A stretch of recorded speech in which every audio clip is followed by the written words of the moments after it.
Señor ministro, lo convocamos aquí para decirle claramente que no tenemos confianza en el Poder Ejecutivo y que no tenemos confianza en el Ministerio de Hacienda, dados los últimos acontecimientos.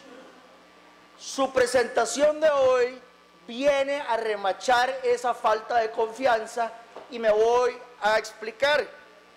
Habla usted y habla el gobierno con medias verdades, habla el gobierno con contabilidades creativas, habla el gobierno con falta de liderazgo cuando no pone en regla a la Caja Costarricense del Seguro Social y a los sindicatos de salud, al Poder Judicial, cuando el ministro de la Presidencia se lava las manos, a las universidades, etcétera, etcétera, etcétera.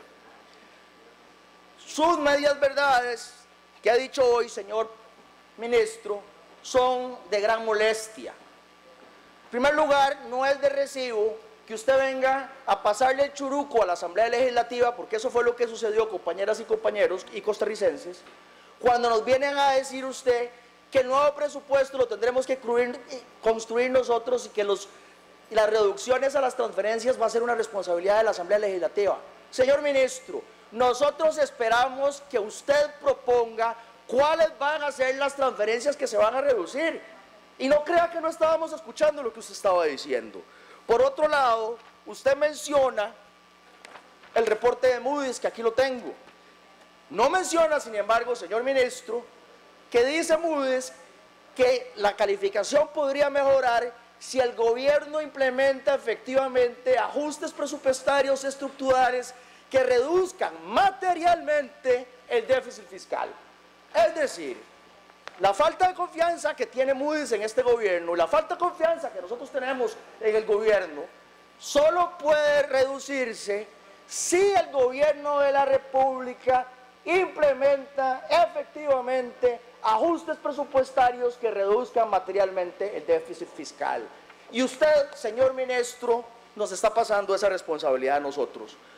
Primera pregunta, señor ministro, ¿va a cumplir usted la regla fiscal de conformidad con los oficios 1717-20 y 1191-4-2019 de la Contraloría General de la República? Es decir, aplicando el presupuesto ejecutado y no el aprobado. Segunda pregunta, señor ministro, ¿va usted a elaborar el presupuesto próximo con base en el presupuesto ejecutado o va a seguir la mala práctica de crear presupuestos machoteros con base en un aumento porcentual de los presupuestos anteriores?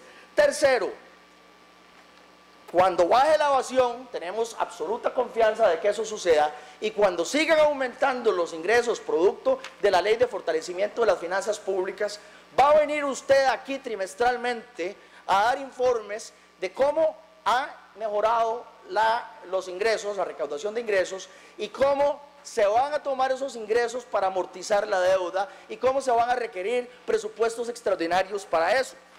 En ese sentido, estoy presentando una moción de orden para que quede este planteamiento fijado en blanco y negro. Señor ministro, el manejo del flujo de caja es un desastre. El Estado le paga tasas de interés carísimas a los bancos del Estado. Por ejemplo, señor ministro, es un relajo que en marzo del año pasado el Banco Popular hubiera colocado 900 millones de dólares de un solo tiro a 9.70 de interés por 10 años. Eso solo por darle un ejemplo. Y finalmente, ¿cuáles van a ser las reformas estructurales para bajar el costo de la energía? ¿Cuáles van a ser las reformas estructurales para permitir que vuelva la afiliación privada a la Caja Costarricense del Seguro Social?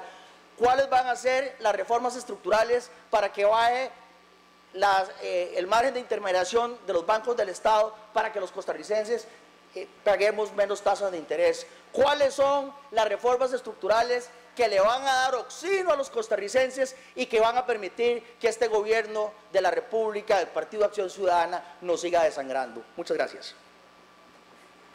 Adelante, señor ministro. Muchas gracias, señor presidente. Muchas gracias, señor diputado don Pedro Muñoz. Vea, yo le tengo que pedir a usted muchas disculpas, porque o hablé muy mal o aquí hay un malentendido. Yo no dije que de que le corresponde a la Asamblea Legislativa decidir cuáles transferencias se cortan o no, o formular el presupuesto. Discúlpeme, seriamente. Yo lo que le dije a don Gustavo es, primero, que la Asamblea Legislativa aprueba el presupuesto. Yo creo que eso es claro que así es el caso. Y segundo, que la propuesta de presupuesto que yo voy a presentar como el ministro de Hacienda va a contemplar cuáles transferencias, como las de CONAVI, como las otras que se hacen para infraestructura, son o no, o para los programas sociales, cuáles son viables o no, dependiendo de lo que le haga la Asamblea Legislativa con respecto a este plan. Porque este plan nos puede poner a un déficit primario, don Pedro, de menos 0.47 si se adopta e implementa, o si no se adopta y se implementa, nos va a poner un déficit primario de menos 1.28. Entonces son dos realidades muy diferentes y le pido disculpas, yo no quiero haber dado la impresión de que la Asamblea Legislativa tiene que hacer la construcción del próximo presupuesto. La discusión con la Contraloría General de la República de cuál es la base adecuada para determinar si la regla fiscal se cumplió o no, es decir, el monto presupuestado o el monto ejecutado, don Pedro, es una discusión muy delicada. Y le voy a decir por qué. Si nosotros nos vamos, si el país se va por la ejecutada, entonces las reducciones durante el periodo de ejecución presupuestaria van a tener un efecto multiplicador sobre el presupuesto del año entrante. Y ahí hay que tener cuidado porque se puede generar una espiral que le meta un desaceleramiento excesivamente rápido al presupuesto y por lo tanto al crecimiento y por lo tanto a la inversión en infraestructura, porque usted sabe, don Pedro,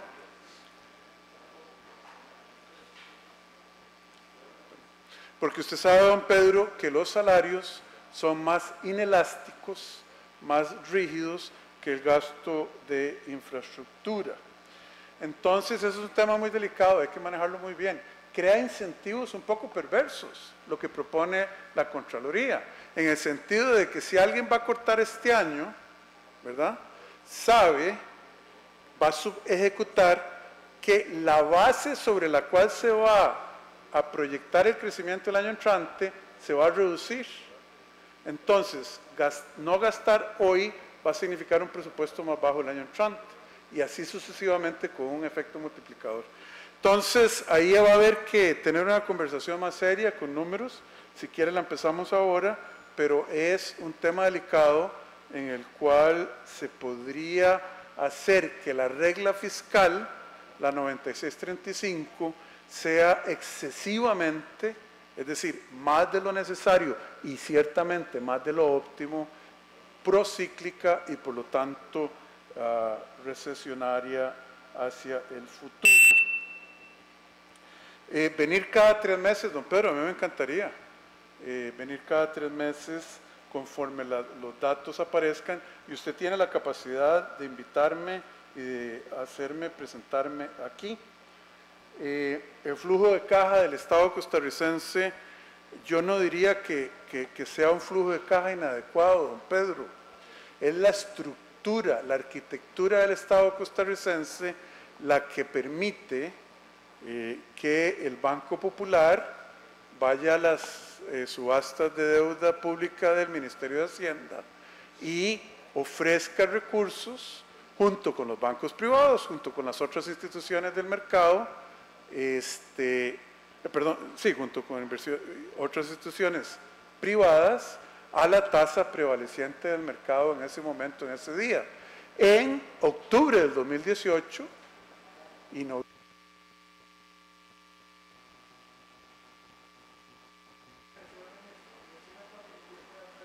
Muchas gracias, don Hugo, por la extensión, pero estos son temas importantes. Costa Rica estuvo pagando, como usted dice, tasas altísimas al Banco Popular.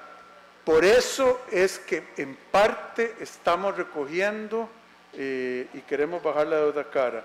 No me corresponde a mí en estos momentos, señor diputado, referirme a el ICE y las reformas estructurales del sector de energía, por razones obvias y de competencia dentro del Gobierno de la República. Muchas gracias. Don Pedro, le quedan 15 segundos, pero sí, por el orden, diputado. Sí, muchas gracias. Por el orden, no, nada más para dejar patente las cosas que el señor ministro contestó y no contestó. No dijo cuál era su propuesta de reducción de transferencias, no lo dijo. No dijo claramente si se ajustaba o no se ajustaba a los oficios de la Contraloría sobre la regla fiscal. No contestó mi comentario sobre Moody's y sobre lo que Moody's pide para mejorar la calificación de Costa Rica, concretamente que el gobierno implemente efectivamente ajustes presupuestarios estructurales que reduzcan materialmente el déficit fiscal. Para que quede muy claro que el señor ministro no dijo cómo va a construir el siguiente presupuesto, si con base en el presupuesto ejecutado o con base en el presupuesto ordinario, lo cual permite hacer colchones que se han venido haciendo históricamente y sobre los cuales la Contraloría General de la República ha advertido. Y finalmente, que no mencionó ninguna de las reformas estructurales que se requieren en este país para que este gobierno nos deje de sangrar. Si el señor ministro tuviera bien referirse a algunos de estos puntos, pues yo se lo agradecería. Si no, nada más que conste en actas que él evadió contestar estos puntos específicamente. Muchas gracias. Señor ministro. Muchas gracias por el resumen de mis respuestas, don Pedro. Vamos a ver desde el principio.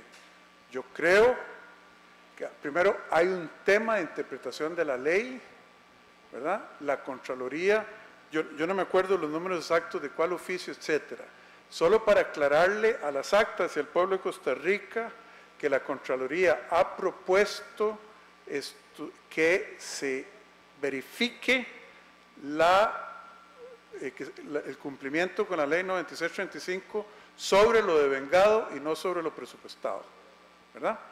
Mi opinión es que eso no debe ser. ¿Estamos de acuerdo? ¿Está claro, lo suficientemente claro, don Pedro? Eso no debe ser.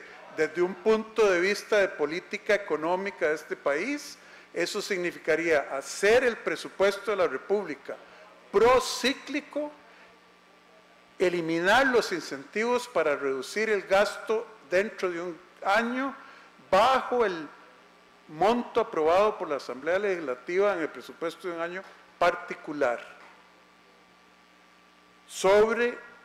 Ojalá esto ya esté claro, don Pedro, muchas gracias por darme la oportunidad de ser todavía más claro. Sobre lo que dijo Moody's, don Pedro, eso es lo que estamos haciendo hoy aquí. Un cambio, una medida presupuestaria de bajar el déficit, y aumentar el ingreso en 2.75 del PIB sobre 3 años, cuando la ley 9635 da un rendimiento de solo 1.75 y ese 2.75 viene de cambiar las estructuras de la economía costarricense a través de tecnología, ese es un cambio estructural y mayor. Y lo peor y lo mejor de todo es que no le va a tocar el bolsillo a ningún costarricense que esté bajo la ley y que esté cumpliendo con la ley. Es nada más obligar a los que no quieren pagar, a los que están evadiendo la ley hoy existente, a que paguen con inteligencia. Eso es un cambio estructural. Y Moody's, si tiene razón, don Pedro, hay que hacer cambios estructurales en este país. Hay que bajar los... Si Moody's nada más le dice a usted que lo que importa son los cambios estructurales del presupuesto, yo creo que está siendo incompleto y tal vez deberíamos leer el comunicado juntos, porque lo que a ellos les importa hoy son los resultados del déficit, de la deuda, del costo de intereses, etc. Entonces hay que entrarle a todo, y para eso vine yo hoy a la Asamblea Legislativa con propuestas concretas del Poder Ejecutivo, don Pedro. Me queda algo más. Le repito, don Pedro, no me corresponde a mí, y no lo voy a hacer, queden actas, por favor, referirme a la reestructuración del ICE, referirme a qué hacer con ciertas cosas, ¿verdad? Yo soy muy respetuoso de la institucionalidad del país. Muchas gracias, don Pedro. Le agradezco mucho.